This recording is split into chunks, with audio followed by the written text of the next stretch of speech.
Hello and welcome to Tartan Touchdown, Episode 1. Now, this is a little bit different from how you may have seen us before. This is our weekly show where we'll cover the news and the goings on of the world of American football. We have the pleasure tonight of being joined by the whole Tartan Touchdown crew. First up, we have a resident Jags fan and Press Taylor hater. It's Sarah. How are you? Good, I'm great. I'll be better once something is confirmed, but I'm fine otherwise apart from that. Next up, we have our literal giant and QB hunter, Gavin. How are you, Gav? I'm very well. Happy New Year, team, and Happy New Year to everyone that's listening as well. It's good to be kicking off 2025 and hitting the ground running. Do you know what I said to everybody today? That today was the last day you could tell me Happy New Year. Otherwise, I'm not doing it. I'm telling people no more. Yeah. Swift. See, what the listeners and watchers won't know is it means Sarah both wished each other a Happy New Year on the meeting we had last night that Gav slept in for. Slept. 8 o'clock. As a 7 p.m. meeting that Gav slept in for. He wanted, might I add, he wanted the meeting. Right. Now we've got that out of the road. With today being the official first day post NFL regular season, we've got a lot to chat about. We've already seen some head coaches losing their jobs on Black Monday, one not on Black Monday, on Black Sunday, and there's still a few others waiting their fate across the league. So not long after the end of the early games last night, the Patriots decided it was time to move on from Jared Mayo. Robert Kraft's been given his press conference just before we started recording, saying it's one of the hardest decisions he's made. He put Mayo in a position that was untenable, and it basically wasn't fair on Mayo. But something we'll come on to talk about is probably a reason why he's pulled that trigger a wee bit early, I think. And then today, Sarah was getting the party poppers out as the Jags informed Doug Peterson that they would be looking for a new head coach as well. So, Sarah, I'll come to you first. What's your reaction to first Doug Peterson going, and who do you think's coming around the corner for you? I'm in two minds. I'm sad. I mean, I think a lot of people know that I'm a Doug Peterson sympathiser. I'll just say it like it is. I don't think it's necessarily all about him and his style of coaching, because I just look at how he performed in the first season when we went to the playoffs. So I don't think it's all his fault. However, it is the somehow weird. Press Taylor must have some kind of dark. There must be something going on in the background there, because why this man's getting dragged along with him, I don't really know, and that's now the downfall. And I don't see him getting picked up by any other team now, so I think he's done. Yeah. So I'm sad to see him go for that sense, but also if you have to go, you have to go. Essentially, at the moment, I was feeling promising about our new head coach prospects. However, obviously, I am really, really shocked that Trent Baalke is staying. And I don't think it's an environment that a head coach, especially a potential new head coach, so somebody who's never done that position before, wants to go into. You fire 3 head coaches in San Francisco, have a big blowout with one of them in particular. You have now fired 2 head coaches in Jacksonville, and you've got 1 Pro Bowl player drafted since 21. I think the problem is the organisation. So as much as I would love it to be Ben Johnson, I don't see it happening now. And that seems to be the general mood in the camp. So I don't really actually know who I think is going to end up, because I just don't think there's anybody who'll be able to come up against him and put a front. But however, Can did say today that whoever the head coach is will fall under him and not the GM. Interesting. Which is an interest. I don't know how that works. Yeah. Obviously, I don't understand how the coaching levels all work. And it sounds like Shahid Khan is as good at running a football team as his son is at running a wrestling promotion. Pretty much it. I just don't understand what's happened. But I was just doing some bits and bobs before we came on, and I like Phillips, who's the defensive coordinator of the Vikings, is a shout. Brady from the Bills, defensive coordinator, is also maybe a shout. He's maybe slightly older, so maybe can put up a bit more of a fight, I guess. Cohen from the Bucks, maybe. Because I think we need somebody who can get out of Trevor Lawrence what we think Trevor Lawrence can get taken out of. And obviously the Detroit defensive coordinator is also one that keeps getting floated about. But I don't really know, but I'm happy to hear what you guys think. if you have any suggestions. I think, Gav, obviously, like in recent years, well, I say recent years, probably the last 5 years, it's changing a lot in terms of the value that teams put on their coaches in terms of coordinators. So if you now want to go as a team and get a top OC or a top DC as your head coach, you're having to pay draft picks as if you're drafting for a player. Ben Johnson, the Lions are going to ask for absolute fortunes for him. I'd imagine the Vikings will be the same with Brian Flores at their DC and stuff like that. It's not as easy now to just go and pick any offensive coordinator or defensive coordinator up as your head coach, Gav, is it? No, I think that's a really important point you do bring in the trading, because certainly we know, particularly with both the Lions coordinators, Aaron Glenn being the defensive coordinator, that there's a lot of interest out there for both of them. But we are actually hearing a lot of chat around trades for Kevin O'Connell from the Vikings, which I do think is an interesting one, because having taken, I guess, that step to really turn that team around when no one expected to do so, wouldn't you want to stay as a head coach where you are? So that'll be an interesting one to watch, and I guess certainly if any team can get them, then it'd be a fantastic thing.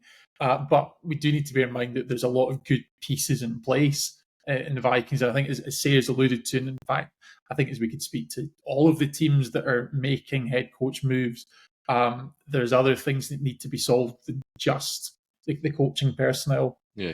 I think the chat about McConnell's come out because he's got 1 year left in his contract. And I was reading, I can't remember who, somebody wrote an article, and they were basically saying, like, 2 years ago they're in transition. Last year they didn't do as well as they were hoping. This year they're having a fantastic season. So you're not going to talk to him about a new contract in his first year. You're not going to talk to him about a new contract in his transition year. And you're certainly not going to get distracted by contract talks in a year where you're doing so well. So I think it's all coming from, well, he's only got 1 year left in his contract. O'Connell will sign a massive contract with the Vikings. There's no way he's leaving there.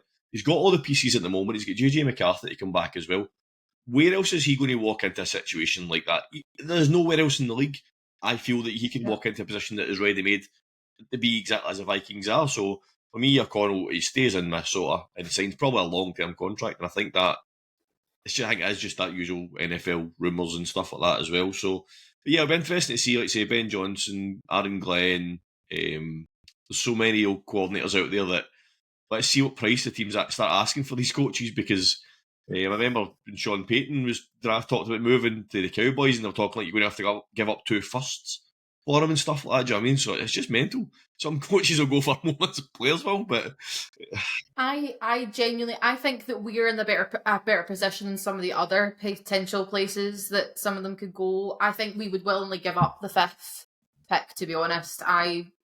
Not that we don't need it, but I think you could probably give it away and be like, right, okay, it's not the worst thing to ever happen. Whereas there's other teams out there who I think don't have the luxury of doing it because they need players, they need key positions. Yeah. Like, we don't need a quarterback. Yeah. We're okay for that at the moment, which is the big one, I guess, obviously every single year. So, I mean, I'll give it up. I know it's not my decision, but I'll give it up. First round draft pick just to make sure Taylor's out the door. Oh, honestly, literally, I just want to kick him out. Like we were talking about, I don't know how the Taylor brothers survive. I can understand why Zach survived, but I don't press can. Yeah, I think if anybody's given up draft picks for a coach this year, it'll be for next year's draft. I don't think anybody gives up anything this year. I think that's probably asking for too much. Silly talk. Right, okay, let's move on to coaches who we know are staying. So we know that the 49ers are holding on to Kyle Shanahan. They've come out and said that him and John Lynch are staying. The Dolphins today have come out and said GM and Mike McDaniel staying. And in the world's most bluntest statement, the Giants have come out and said they're sticking with Joe Schoen and Brian Daboll. So Gav, you predicted Daboll stayed. Now that it's been confirmed, what's your thoughts around that situation at your team? I think the jury's still out on this. So don't get me wrong, I predicted Daboll to stay. But I think there's going to be a few other pieces need to fall into place before I'll be happy about it. I think one of the reasons, and I think one of the defences for Brian Daboll has been the lack of good quarterback play that he's had in his 3 seasons at the Giants. Having said all that, if you go into next season and the Giants don't solve that piece and sitting currently at number 3 in the draft, as we'll come on to discuss, there's, I guess, a question mark there as to what the Giants do. But if you don't solve that, then you're looking at the exact same situation that you've had for, well, certainly for this season, if not the year before. So we know that the Giants they do have a talented defensive line. They have a very promising receiver in Malik Neighbors. So there are pieces that you can build and grow around. But until you get that fundamental component, which is your franchise quarterback, then it's always going to be a question of what if. Yes. So I think Daboll has the capability to lead the Giants forward, but it's going to be with what players. Yeah. Yeah, and I mean, it's an interesting one. Obviously, being a big divisional rival of me, the Giants have been in free fall for a few years now, and they don't seem to. Some of the other teams you can see, they kind of seem to. The Giants. I think the problem the Giants had was that a 9-game run that Daniel Jones went on, and he looked like a world beater for 9 games. They paid him all the money, and then the next season they realised, actually, that's the real Daniel Jones we've got back. That kind of hamstrung you for a bit, been stuck with him, and I think that's. Now, it's a case that needs to be. You obviously keep the GM, you keep the head coach, but you say you start to put pieces together. You've obviously got Neighbours there. You've got Kayvon Thibodeau on the other side of the ball. A couple of key defensive pieces for you on the line. So there is the makings of the start of something. They just need to give Daboll the pieces to add to that as well. So it's interesting to see how the one that plays out in New York feels very unusual that they've given him time. Not anything against him, just New York media and all the pressure in New York, that the easy decision would have been to let him go. That would have been the easy decision for the Giants to make. So they have made the difficult decision. They're sticking with him. So let's see how that one plays out next year. I just have to recheck my phone to see if there's anything that happened while we're recording, but it doesn't seem like there's anything happened in the last wee while. Although I think the latest thing was that the Bengals cleaned house on the defensive side of the ball. Defensive coordinator and loads of other staff are gone. So to me, that makes me think Zach Taylor stays as well, because you're not going to get rid of a defensive coordinator and then wait a week or a couple of days and get rid of your head coach. So I think Zach Taylor's probably safe as well. But there is a lot of coaches still out there on the hot seat. So over the next couple of days, Sarah, what have you noticed? What you're laughing at? No, apparently one of the Jags media outlets reached out to one prominent candidate, mentioned multiple times, and they said that if Trent Baalke's there, that they won't go. Oops. It's fine. So It's fine. Yeah, so we'll see how it plays out over the next couple of days. This is only the first day of Black Monday. It also becomes more as the thing was. We'll obviously get a lot of the West Coast teams are time difference and stuff like that as well, so they might not have made their decisions or informed them yet. So let's see how that one plays out going forward, especially in the grand state of Texas as well, but we'll not speculate on that. All right, folks, before we get to the NFL wildcard games, which are next weekend, we have the college football playoffs. So we're not just talking about NFL on the Tartan Touchdown, we talk about the game across the board. So college football this weekend, they've got the Orange Bowl, which is getting played in Miami on Thursday between Notre Dame and Penn State. I watched Notre Dame last weekend. They looked absolutely ridiculously good. So it's going to be interesting how this one plays out. If you don't watch much of college ball, you're not sure who to watch out for, a couple of players to watch out on each side of the ball. So for Notre Dame, you get Riley Leonard, the quarterback who they picked up in the transfer portal last season. So he's good to watch. I watched him last week. He seems to be a very technical quarterback and is good at leading that offense. On the other side of the ball, they've got an absolute monster at linebacker and Jack Kaiser. He is just an absolute wrecking ball. When he goes to the NFL, will destroy teams. He just one of those linebackers that you watch and just think, wow, he can do everything. It's exactly what you're getting with Jack Kaiser. And at safety, they've got an absolute ball hawk, someone that's great at covering all sides of the field, and Xavier Watts. So it'll be good to see them for Notre Dame this weekend. On the other side, for Penn State, you've got Drew Aller at quarterback, who has led the Nittany Lions to the playoffs this season, and he's showing up what he can do. Another massive player they've got is Tyler Warren. He's their main threat at receiving. I say receiving, not receiving tight end, but he's our main threat. And then they've also got Jalen Reed at safety as well, whose tackles this season are ridiculous amount of tackles that he's made. So in that game, that's the players to watch out for. A lot of expectation on Notre Dame to win this one, but see how that one goes. Gav? Yeah, so Dan, I think I'm obviously, I guess, a relative outsider to college football playoffs, but we know this is the first year that they've done the 12-team bracket. But I guess there's already been a lot of questions over the seeding and a lot of upsets. So I guess as the Tartan Touchdowns resident college football expert, what's your point of view on the new bracket? I mean, I like it because, I mean, I like the idea of it. So that getting more teams in, I like the idea of it because before we just had 4 teams, it sounds daft, but college football will always come down to who the experts think should be in the playoffs. That's not changed in terms of that. But basically, it opens up to other teams that maybe they've had a playoff chance in the past. I mean, you've now got that amount of teams that are now going in that the experts are still picking who's going in. There was a lot of controversy this year about who went in because there was teams that had better records didn't make the playoffs than other teams did, and that's always going to be the case when they've got the process this way. But for me, having 12 teams in the playoff is a better option. It makes for bigger games. It makes for there were a couple of shock results as well, like Ohio State winning.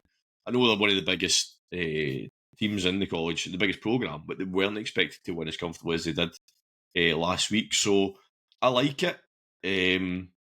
But again, it comes back to a conversation we had a bit of piece we put out about should teams be ranked on their records rather than winning their division or their conference it is in college football, because you had the 4 conference winners getting a bye, and the way they done this was, it's daft. They didn't do like 1 versus 12 or 2 versus whatever.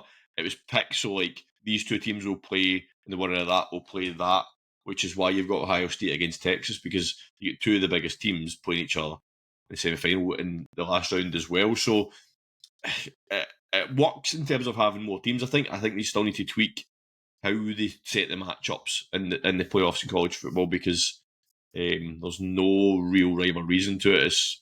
It goes on strength of schedule, it goes on what the experts think, on the committee of the playoff committee, the college football rankings committee, who they think are the 12 best teams to win the playoffs.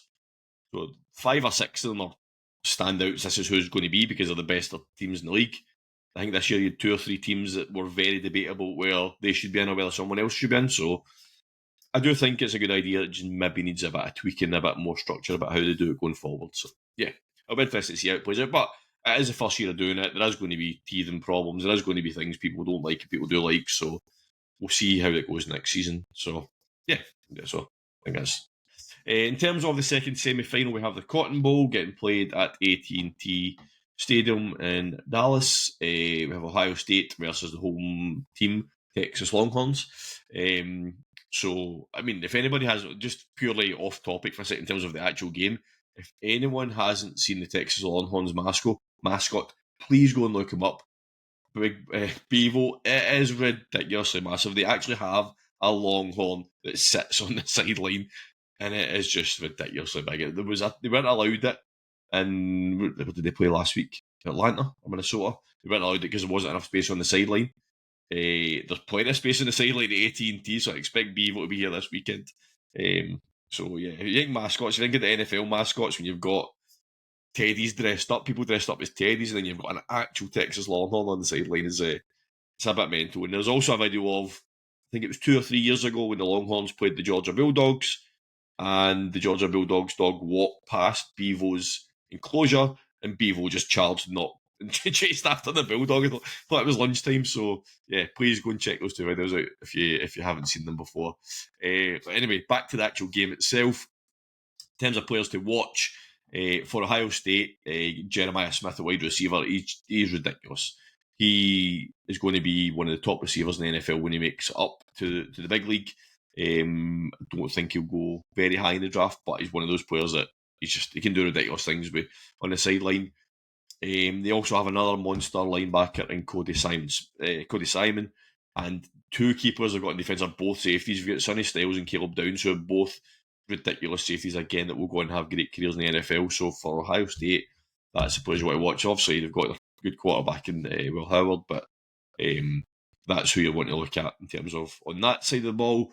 For Texas, we have Quinn Ewers at quarterback.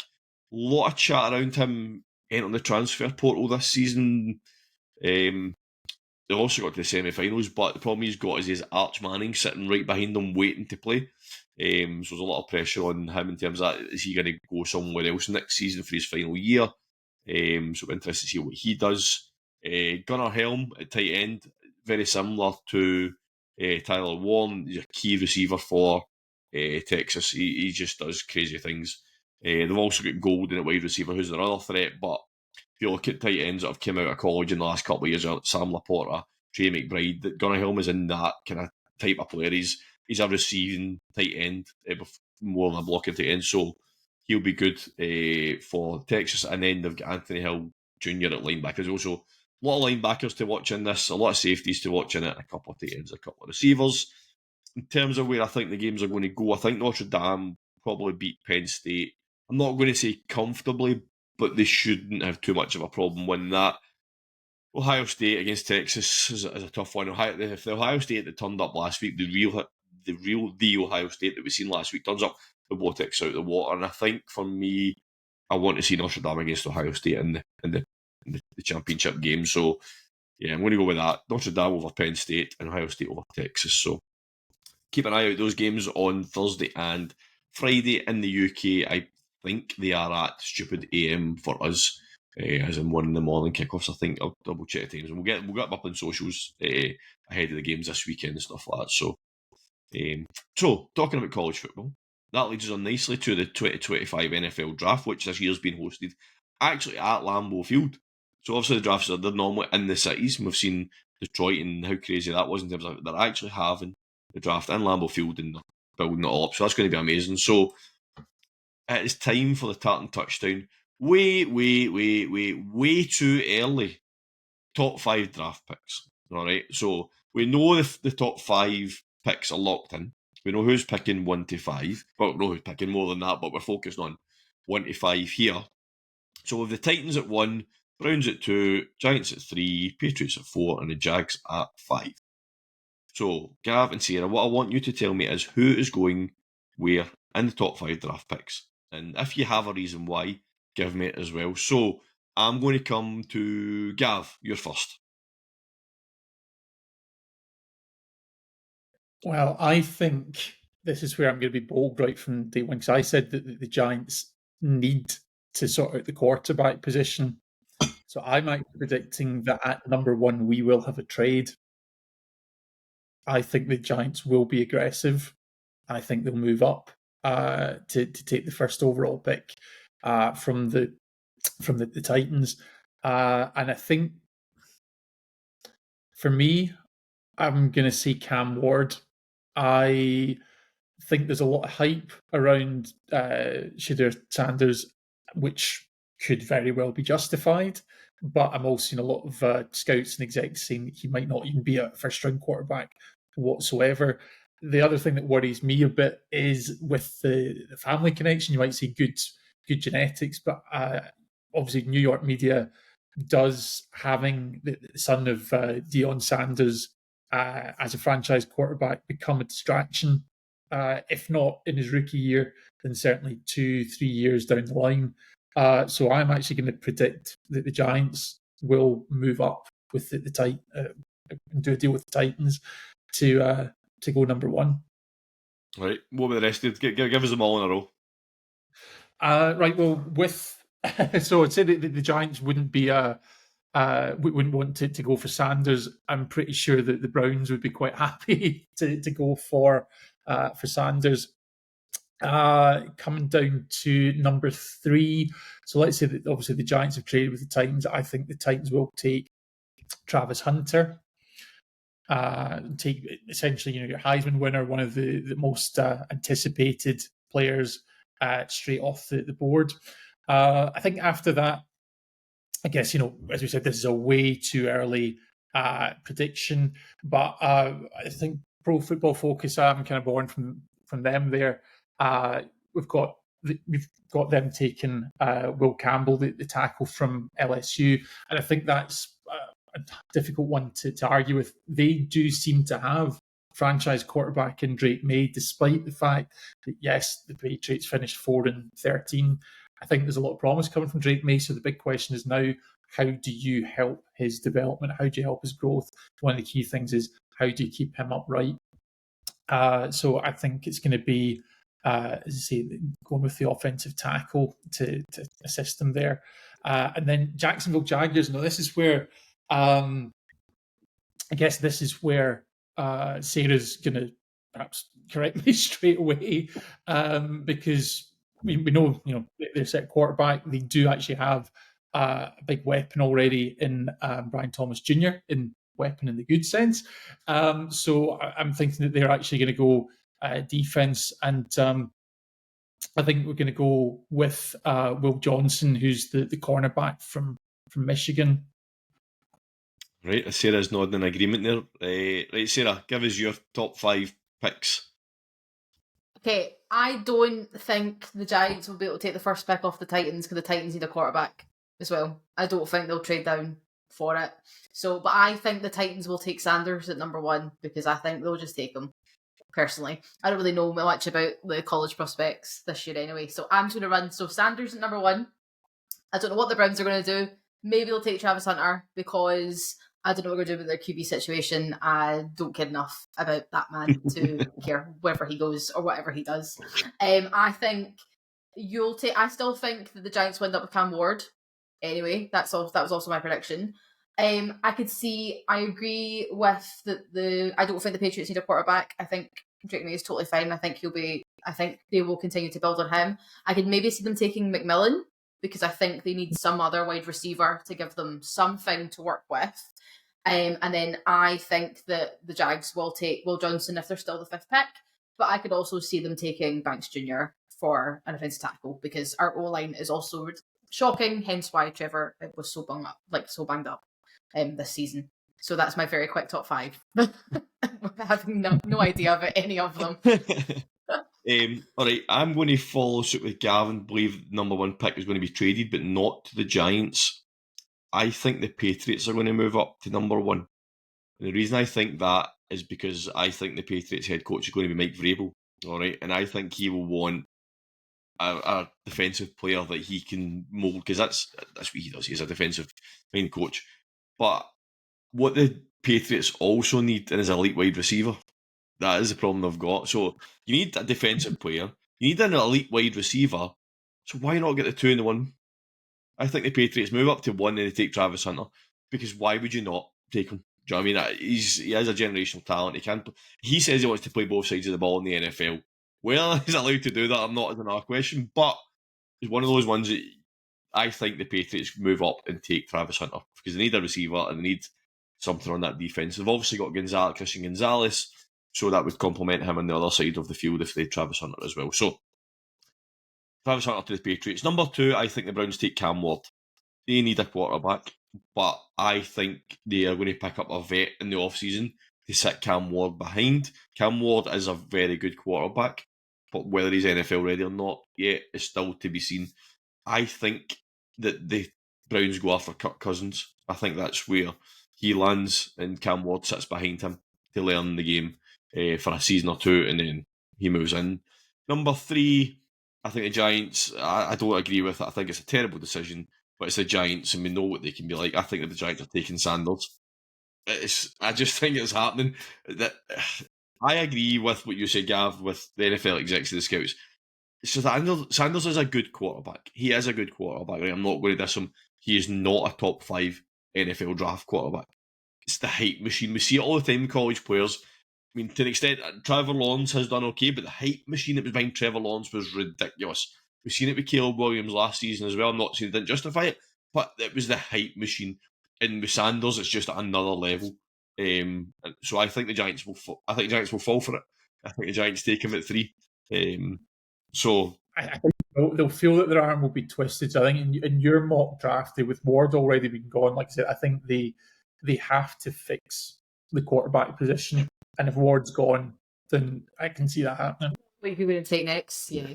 So number 4, in theory, the Titans are sitting there now because of the draft they've done with the Patriots. So I think the Titans might trade back again, because I think the Titans, they've obviously got Will Levis, but I think the Titans still need a quarterback. And I think the next best quarterback for them would be Jalen Milroe. So he's a dual threat quarterback. That's the way the NFL is going at the moment, with dual threat quarterbacks. But he doesn't have to go at 4. He's not going to go that high. So if the Titans look at it and they get an offer, and I think it'll be for Teteroa McMillan, somebody will want him at 4. So I think if Titans can move back a couple of places to let someone take him, they know they can still get Jalen Monroe in that top 10. So if the Titans stay in there, I think they take Monroe, but I think that's a reach at 4. So I expect Titans to go. I don't know who comes up into 4 to take McMillan, but I think the Titans then trade back again and kind of build up what they need, because they need to rebuild a full team basically, the Titans, so build up their draft picks. And then at 5, Will Johnson to the Jags as well. You've sold me on him. Sarah, I'm talking to him. Cornerback gives you that elite on the outside, on the defensive side of the ball. So Will Johnson at 5 for me as well. So we're way too early. We will revisit this in April and see where they're at and what's happened. Once all the red flags come out the combine, the 3 of them get bombed out the top 5. But anybody that's listening or watching it, drop us a message, comment on our Instagrams, let us know what you think of those picks from all of us. Well, some of them similar, some of them a bit controversial. Let us know what your thoughts are on the draft. But we're way too early, so let's not talk about it anymore. Let's come back to the present day. I say present day, current. So we have the Wildcard Weekend coming up. We also watched all the games tail end of the season last night. Well, Gav didn't, but that's fine. We did. Oh yeah, we did. We sat and watched it together, Sarah. We watched the games together. We did. It was lovely. Yeah, Gav was nowhere to be seen, asleep somewhere. Me and Sarah had a meeting last night, and we were meant to chat about what we're going to talk about tonight. And I think the first 40 minutes, where we should have been chatting about what was happening tonight, we watched the games and just chatted through them, because we were waiting for Gav to wake up to come on. So anyway, let's get to the games. Let's get a predict. Let's chat the games through. Let's see where we think it's going to go. So we wouldn't be an NFL and an American football podcast if we didn't have some predictions about what games are coming up. So first of all, let's go NFC first. So we'll get the Packers versus the Eagles. Sarah, let's come to you first. Give us your thoughts. I think the Eagles will win. I know Dan is shaking his head already, but I think Jordan Love does have an injury. I do think he's got a problem with that wrist, and I don't see it fixing itself in the next week. I don't think he looked good when he appeared for the 5 minutes he appeared last night. And I think they should have just sat him out. I don't think it was worth the potential risk. So I think the Eagles will win. Yeah, do you agree or disagree? Yeah, I completely agree with that. I think just to add to the Packers' injury woes, Christian Watson, I believe, has gone on IR, so his season's over. So that's another key player that's gone on that Packers offense. Eagles, I mean, obviously now we're at the stage of the season where a lot of people are backing the Eagles to go all the way, but they have kind of just been flying quietly under the radar all season.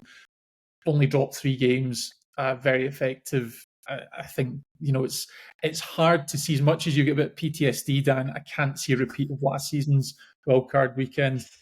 See, I'm going to disagree. I know Christian Watson's out, but I think the Packers, like you say, they absolutely blew us apart last year. Obviously, Christian Watson was a massive part of that, but the Packers have that many wide receivers. Like, losing one, we've seen this season, like, take one out, plug somebody else in. None of them, I think they're all at the same level. I don't think one of them is necessarily better than the other, which then allows it. You're not missing an elite receiver by Christian Watson going out, because your guys are all running about the same level and giving the same sort of thing to the team.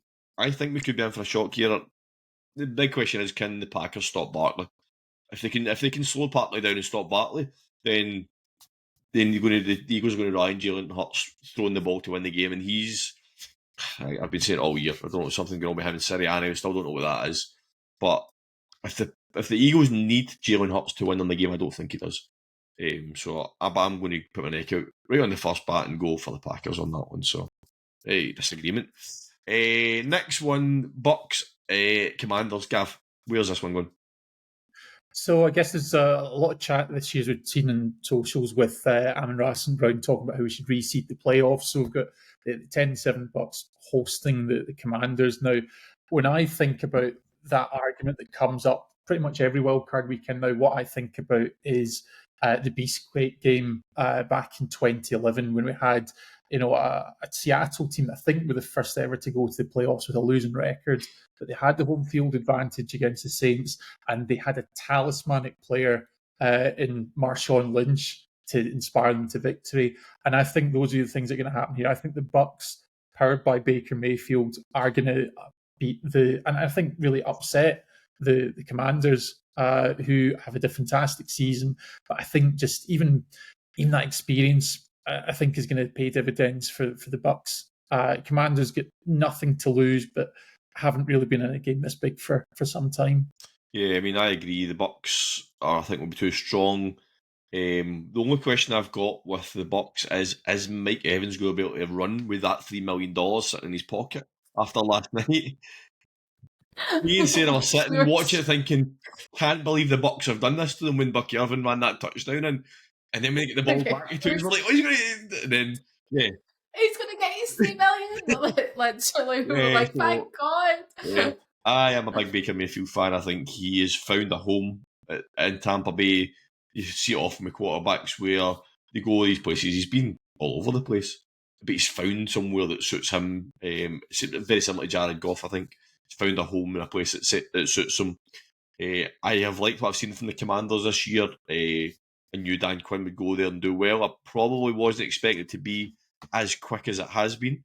I don't think anybody was maybe expecting Jaden Daniels to come firing out the way he has, but they have, and they have impressed this year.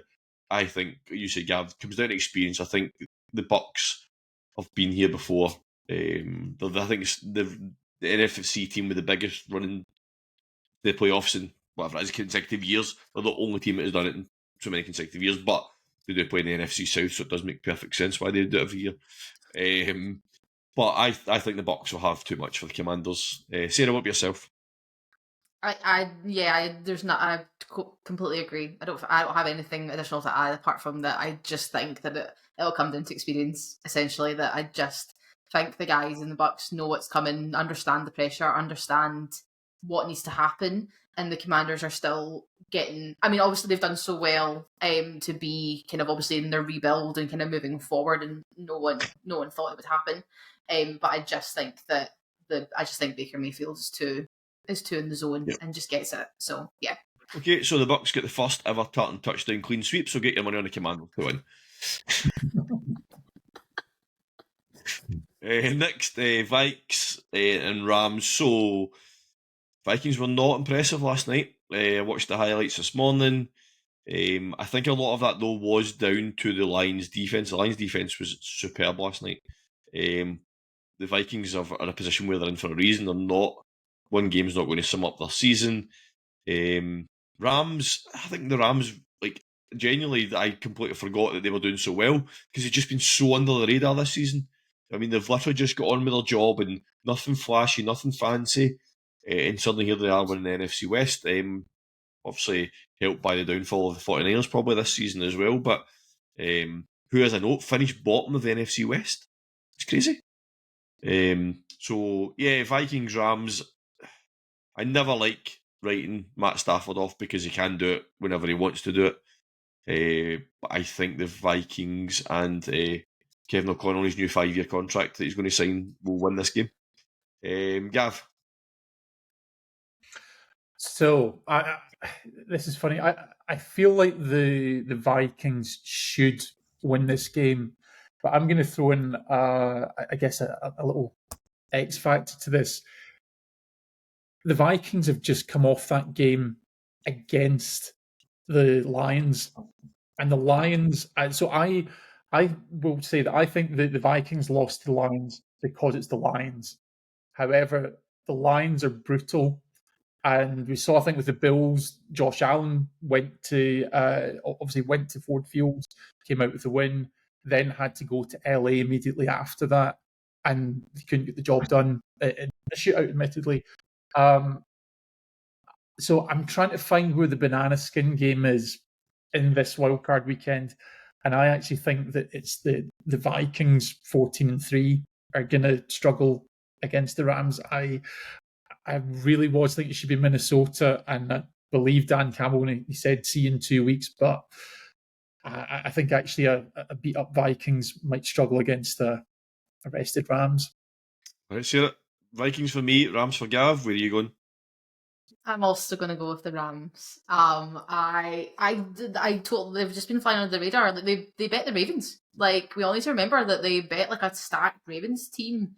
Obviously, they went down to the wire, but I think they're better than people think they are. I think people forget that they are winning well.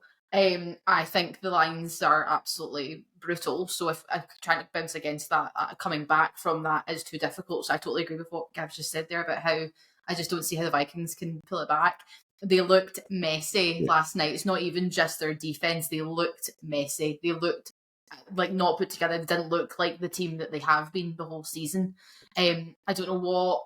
I know Sam Darnold couldn't make a pass. Jefferson couldn't catch it. They didn't use Addison at all. It was just very odd, and it didn't feel like the Vikings. I mean, unless they were like, "Oh, we're not going to. Maybe we won't win anyway. We'll just sit out." But that just seems silly to me personally. So, I'll go with Rams. I think it'll be close. So I think we're talking like a 2-point game. I don't think it will be a blowout by any shape or means. But no, I think Stafford will do it, as he always does. As a Vikings fan, I know last night was about the number 1 draft pick and the buy and all that, but you'd rather have that performance last night than next weekend. I mean, we get to that playoff and it's one and done. You'd rather you have your off week in the last week of the regular season, even though if you'd won last night, you wouldn't be playing next week. But you know the point I'm making. I know, that's what I totally agree. Like, maybe that was the ploy that they just sit back and just see how it goes. But that just seems silly to me. Yeah. Why you would? So I think they looked shady. Yeah, no, they did look way off last night. Like you said, it looked like a completely different team last night. But how much that's down to the Vikings, how much that's down to the Lions, we'll find out this weekend. Yeah. All right, on to the red side of the NFL. Then we've got the AFC. So first up. Bills over Broncos. Broncos have been impressive this season. They probably exceeded expectations. Bo Nix has had a great season, but to me that's all irrelevant. The Bills are going to win this. Josh Allen, my MVP pick, still my MVP pick despite Lamar Jackson's numbers. Josh Allen and the Bills over the Broncos. Not comfortably, but I don't think the Broncos will get too close to them. Sarah, what about yourself? Yeah, totally agree. I was saying to Dan during the games, I was actually embarrassed with how the Broncos were playing against that third string Chiefs team. I was like, why bother? Like, when you were up 24-0, do you know what? We should have probably just sat down and had a picnic or something, because they weren't doing anything to warrant needing the thrashing that they got. They just wanted to tell the Bengals they weren't getting it, but it's fine. But yeah, no, I just think the Bills are too good. I think Josh Allen's too good on his own to not win. I think also Josh Allen is the MVP pick. I would like it to be Joe Burrow, but that's not going to happen. So yeah, I just don't see them making it again. But that might also come down to what we were talking earlier. That comes down to the experience, doesn't it? That the Bills have been there before. They understand. They know what's happening. And Bo Nix doesn't have that experience yet. So I think this will be a great game for him in terms of his development for the next couple of years. But I just don't think they'll win against them. Perfect. If it was the Bengals, we'd be having a different conversation. I thought because your husband would fall out if you didn't say it. But also, the Bengals are the kryptonite. I would genuinely think that they all had a deal to be like, we can't let them win because we will crumble. Oh, see, think about it. That's fine. That is a possibility. Because the Chiefs, would you rather play potentially the Broncos, or would you rather play potentially the Bengals? Yep. Anyway, you'd rather. Yep. Let's not get tinfoil hats on. Gav, clean sweep for you. You going with the Bills here? Yeah, I've got to add back up everything that's been said. I think, like Sarah said, it's not just the experience for Bo Nix, it's actually for that entire Broncos team. So the last time the Broncos went to the playoffs was when they won the Super Bowl back in 2016. So, if you can name me any players that are still around from that, I think they'll struggle. Obviously, Sean Payton knows what it takes to win a Lombardi, but I think Broncos have done well to get this far. They deserve to have got this far, but it's as far as they go. I think Josh Allen is moving on to the divisional weekend and his Bills team. I think the Broncos are very much like the Commanders here. It's an absolute free hit for them. They've got nothing to lose. Either team, go out, just try and do what you can do, because nobody was expecting you to be here at the start of the season. So, all right, next one, which I think is potentially going to be the tightest matchup of the weekend: the Ravens and the Steelers. I sat in the fence for ages on this one before I made my decision. Before I reveal mine, Gav, AFC North wildcard game. Where's it going? AFC North. I'm sticking with the home team. Steelers have been flagging late in the season. I think this is a team that, okay, Tomlin, gets a lot of respect. They never have a losing season under his watch, but I think they have kind of been a bit overrated for most of the year. I think it's going to be a hard game, because it always is, between these two sides. But you've got to like the Ravens to advance. Yeah, agree, Sarah. Yeah, totally. I think the Steelers have been shocking the past couple of weeks. I just don't think they're. I don't think I've never thought they're not that, to be fair. But I guess that maybe comes from the Bengals bias. But I just don't see them beating. I just don't see them stopping Derrick Henry. I just don't understand how they'll do it. I think he's a machine. He's so much quicker than he was. I noticed that in their game on. Like, I was like, oh my gosh! I was like, how are you so quick now? Especially even as he's getting older. Like, that's more impressive. But that's a conversation for another day. But yeah, I just think that the other MVP potential pick is Lamar Jackson, and he will continue to do what Lamar Jackson does, which is run. So, yeah. The reason I was kind of on the fence with it is if anybody can scheme a team to beat the Ravens, it would be Mike Tomlin. I don't necessarily think that the Steelers have got the talent to beat the Ravens, but we've got Tomlin there at head coach. Anything can happen. But I did eventually come down and say that the Ravens, they're just going to be too strong, I think. But interested to see, I've not actually seen what Zay Flowers' injury is, whether that's serious or not. I forgot all about that. I might check that before we came on. Obviously, he went off injured very early on Saturday night, so we'll see how that one plays out for them. So, but yeah, Ravens for me, despite even without Zay Flowers, Rashad Bateman can easily step up. As an update on that, I've just checked it. They say it's day to day, not season ending for his knee. So who knows exactly? Who knows? Right, and the final game of AFC is everybody's darlings last year, the Texans against the Chargers. Sarah, where's this one going? I think so. In my prediction of this will be the only game that the home team does not win, because I think the Chargers will win. I think the Chargers will beat the Texans. Similar to the Steelers, I don't think the Texans have been playing good the past couple of weeks. I think that Bills game absolutely rattled them, and they just can't bounce back from it right now. Again, they're in the AFC South. It's not a difficult division to perform well in. So glad that they're there. Fantastic, congratulations. But I think the Chargers will beat them, and will be the first time that Justin Herbert's moved on to another level in the playoffs. Is that right? Am I wrong? I don't know. Somebody can fact check that. I think so. I can't think whether because the Jags bet them in the first round on the Wildcard Weekend. So good for him. Yes. Good for Justin Herbert. Yes. Everybody loves him. I love Justin Herbert. He's my favourite quarterback in the league. Gav. Yes, I think for me, I'm kind of similar to Sarah. I've got to go with the Chargers in this one. I've had the home team winning, and I've been, like I said earlier, I've been scouring the fixtures, trying to find where the banana skin game is. But I just can't see it happening. The Texans, I guess, it's been said plenty of times about the sophomore slump, but I think they've not quite lived up to expectations this year, and I don't think home field is going to cut it against a Harbaugh coach team. I think, we talk about teams that don't know what it's like to be in this situation, but actually Harbaugh, I think, has been a difference maker throughout this season for the Chargers, and I think he's going to be proved to be the difference this weekend. Yep. I think as well, the game, I don't want to keep going back to the Jags, but the game that the Jags came back on against the Chargers in that wildcard weekend, I think has struck a chord with them, so I don't see them letting it happen again.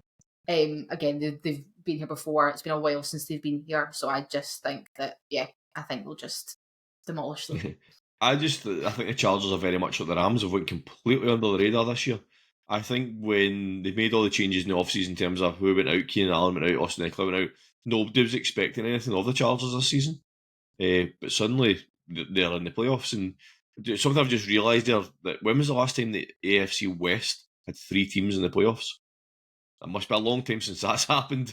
I mean, because the Broncos have been not very good for a while. The Chargers have been hit and miss. Obviously, the Chiefs are always there, but and the Raiders are bin fire.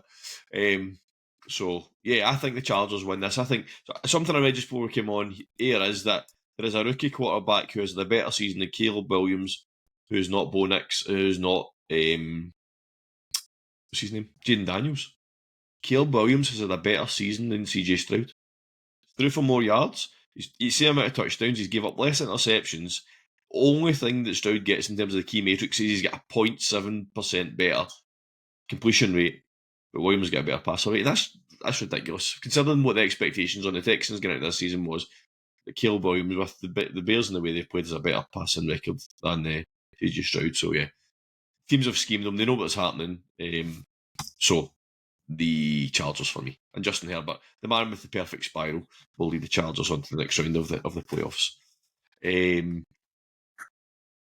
Right, so we've also got the Lions, and we've also got the Chiefs on the bye week. Let's do it, Sarah. Way too early. Who's winning the Super Bowl, Sarah? Or who's let's stop. Who's getting to the Super Bowl? Let's not do winners. Who of the teams that are there, who's your 2 Super Bowl teams? Bills, Lions. Okay, Gav? Oh, see, that's my picks, and I feel it to be different. But no, I want to see Bills Lions as well. I think even since we had that game during the regular season at Ford Field, you want to see that happen again. And 2 teams that I think everyone's rooting for. Yeah, I'm the same. Bills Lions for me. I think it would be an absolute epic Super Bowl if it's a Bills Lions. But we've just cursed it. It's going to finish 6 each, go to overtime, and finish 9-6 with a field goal in the last minute of overtime. So. No, it'll be the Chiefs that'll be there. It won't be the Bills. It'll be the Chiefs. That's why we've cursed it. Josh Allen's going to break that hoodoo. So if the Chargers win, they'll play. I had this up earlier on. I'm trying to do the math. I completely forgot. Chargers. So if they're not Chargers. No, the Broncos are the bottom seed, but we don't think they'll win. We think the Bills will win. So. Yeah, then the Chargers? Yeah, because the Steelers are the. Yeah, if you're assuming that the Steelers will lose to the Ravens and the Broncos lose to the Bills, then the Chargers would basically still go to play. So the Chiefs. If in the AFC, if the majority of predictions come through, you're going to have the Chiefs hosting the Chargers and the Bills hosting the Ravens. That's a some set of divisional games. In the NFC, we would have, let's just see, I'll go with the majority here just because you guys have went to, you would have the Lions with the Rams. And the Eagles and the Bucks. Okay, so that would be Eagles winning against the Bucks, probably. Yeah. Yeah. So, yeah. And then... Anyway, wait too early. Oh, dash up again. Let's bring it back to our own country and our own land. So in the UK ball, a couple of things, just passing points. The Christmas break's over. The UK Women's Flag Football League, which is played across the winter, will be getting back underway. They're kind of mid-season at the moment. Coventry Cougars are going for 10 title, which is crazy. We had Ellie and Grace from Coventry on a few weeks ago on our In Conversation series, so make sure you check that out because they'll give you a good idea of how the flag scene for women is in the UK and their thoughts on the current season. So yeah, we could catch up with them later in the season and see how things are going.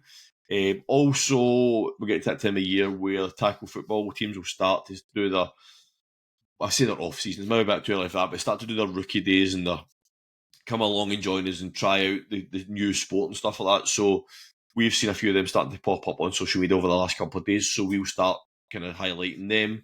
Regardless whether it's tackle or flag, if you go onto the British American Football Association website, you'll find your local team, whether that's flag, whether it's tackle, whether it's youth. If you want to get involved, want to watch the sport, want to support your local team, get along, because as much as we can promote this sport, the better we can get. And obviously flag's going to be an Olympic sport, so get along and see what that looks like ahead of the Olympics in 2028. All right, we've got any other business points, guys, but I don't want to labour on them too much.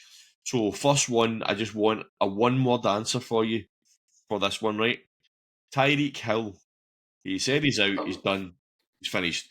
He's changed his profile picture on, I think it's X, to his head on Antonio Brown's body when he's running off the field topless. So, next season, Gav, come to you first. Where is Tyreek Hill playing next season? Vegas. Oof. Shoot. Sarah? Browns. Where wide receivers go to die?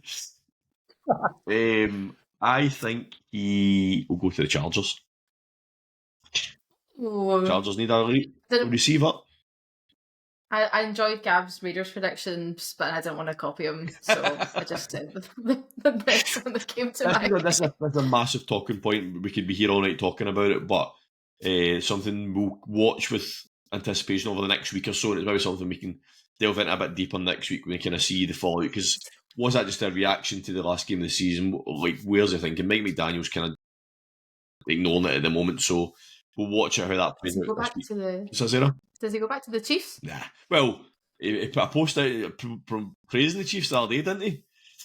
He did. I don't think so. No, they won't take him back, but it would be hilarious if they did. Yeah. What does he want? Does he want to win or does he want the money? And I think he still wants to get paid. Both. Well, he needs child support, so he needs the money. Anyway, right. So let's revisit that in the next couple of weeks in terms of a proper discussion around Tyreek Hill, because we need to see how it develops. But for now, he wants out, so we'll see how it goes. Sarah, you have some news from the Saints really in the International Pathway Programme. Great news today. Like, yeah. What's coming out in New Orleans? So Charlie Smith has been signed to a 2-year contract, so he is going to continue on, which is amazing news, obviously, for the IPP. So we clap and we cheer.